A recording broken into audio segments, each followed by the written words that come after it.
Okay, so here is the Next Level Racing Boeing Military Edition, set up with MIPS. All right, I got that. That is their Next Level Racing screen holder. All right, I will show some photos of how I ended up putting together. Yeah, I got my old Cytex out because I haven't got a spare set of rudders. I kind of had everything else spare though, which was kind of lucky. Running on my old rig, which actually runs okay at this for flat panel flying. Actually, it does all right with a Rift S, but it's a bit much on a reverb. All right, and then I'll just gives you an idea of how it looks.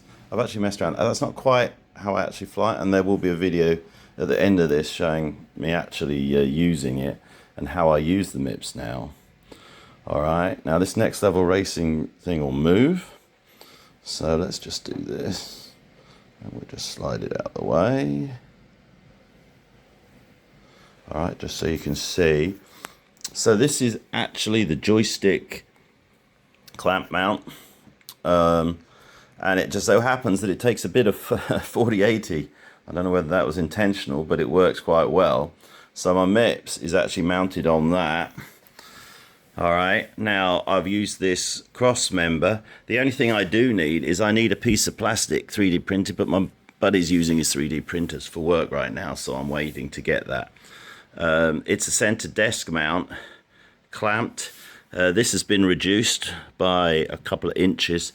The stick is still slightly high, but not too bad, given that I'm using a jet seat on top of the actual seat that came with it. So you can see I've got some photos of the modifications that I made. A couple of tricky little bits. The Cytec is too wide, so you can't get to the screws under here to set the plate at the angle you want. So you have to kind of get it done backwards and find out where you want it, then set it, and then you can get in and set the Cytec in there. But it is nice. They have plenty of screws, plenty of channels there for it. So this has ended up, yeah, for the OCD people, oh, you're going to hate my wiring right now, but this is my second powered USB, because I was having a problem with USB power on it, because there is quite a lot running with the MIPS going as well. So it ends up giving you not a bad experience, though, it has to be said. My seat keeps sliding down, which is kind of annoying, and I did have to add extra foam, because that seat's pretty hard, it has to be said. So right now, the gear that's running over here is I use that little razor pad back from the old days with the other one I had, just so that I can easily access stuff on the screen. It's a Winwing F18 throttle. I like the throttles. Obviously, some of you watch my other videos. And then we have the full MIPS here running. And then I bought myself an OLED screen, which is a bit extravagant, but anyway. Some of you may know I lost my medical for actual flying, but actually I took a job at an airline as a simulator instructor. So anyway, yes. So I bought myself a fancy screen. Anyway, that's just a quick overview of the rig. And then I'll go through some specifics with some still photos now of how it went together. All right, so basically, initially I built it as per Next Level standard stuff. The only thing I changed was the cross member, where the center mounted joystick was going to be, is lowered by about 4 holes. It's about as low as you can take it without running into the mount for the MIPS that we're going to still use. That is the yoke mount as originally intended by Next Level Racing. And at this stage I haven't worked out how to mount my rudders, which is why the plate's still at an angle. So I took the center mount that they had, and I basically just hacksawed it out with a jigsaw. Cut out this amount, and that enabled me to mount the joystick on much lower down. And it's still pretty secure. So that gives us this final picture here, as you can see. And that is basically that part done. Now for the MIPS, I basically, as you saw from the earlier picture, put a piece of 4080 in, cinched it with 4 screws so they couldn't move either side of the clamp, and then clamped the MIPS to it, which was actually pretty easy.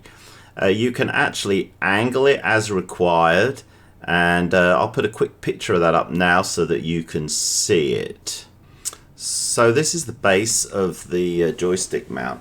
So on the left you can see that's the center stick mount for that I've got my VKB on, and then on the right I've got the stand that was meant for a yoke mount. And what I've pretty much done is I've connected it up as per Next Level's instructions, but you can't lock it at the bottom because of the fouling and because you want it at the angle. I then added the cross brace that Next Level supply to produce quite a rigid thing, and then you can actually adjust the height of it depending on the height of your monitor. There are actually 2 knobs in the back of it. I just added an extra one just because Next Level give you plenty of stuff. They really do. So there was plenty to do that. Pretty much messing around with the angle, messing around the height, you can set it where you need to, and that's it.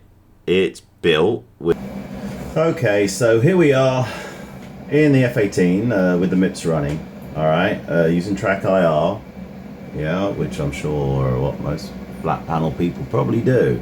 Those who watch my other videos, you probably realise that most of the time I fly in VR.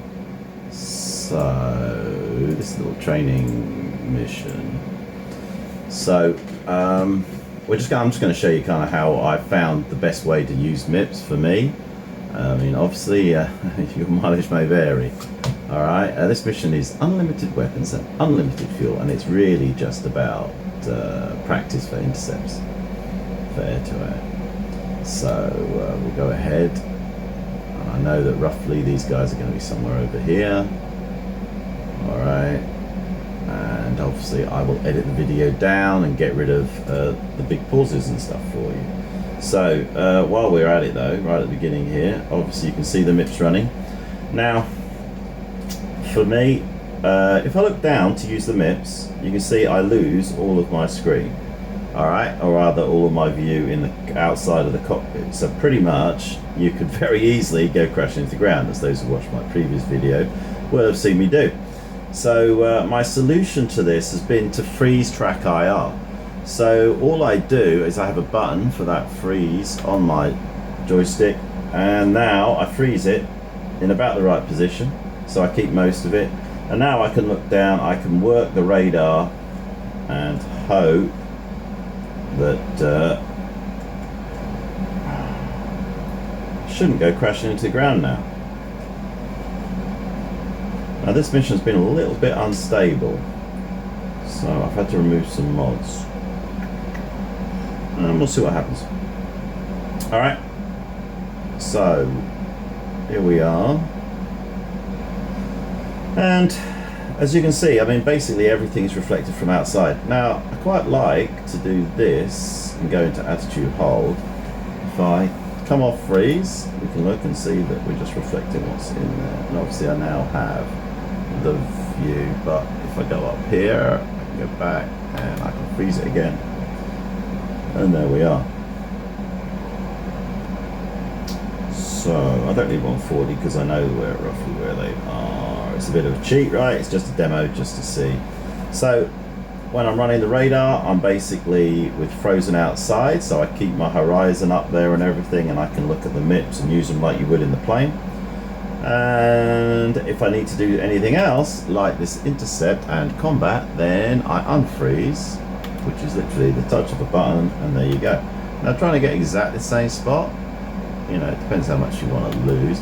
Now I did raise my outboards just a little bit, but it was not by any means perfect.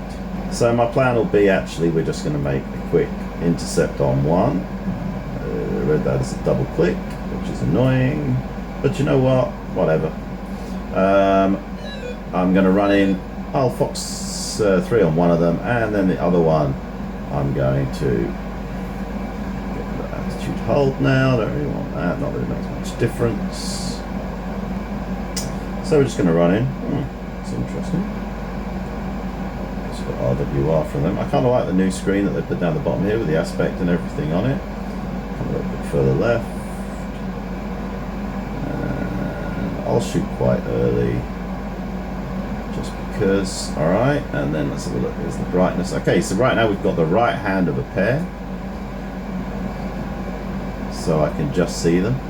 It's very artificial, man. There's no way in real life my eyes would have ever picked these guys up at this range. But there you go. Okay, and they are. I just found them to be hostile.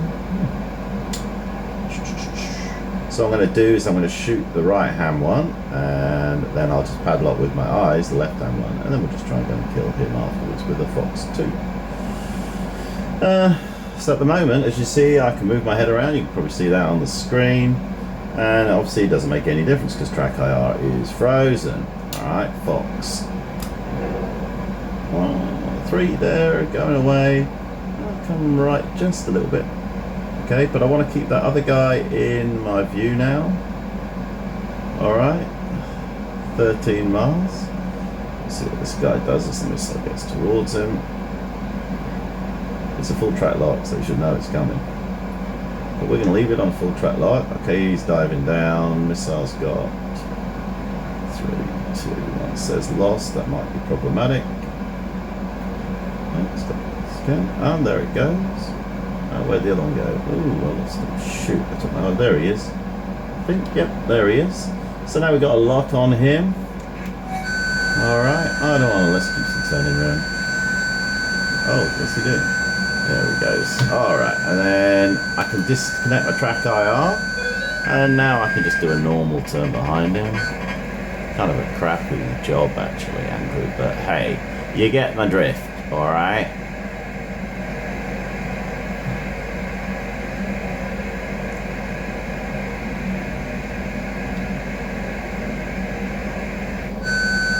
There he is, and Fox 2.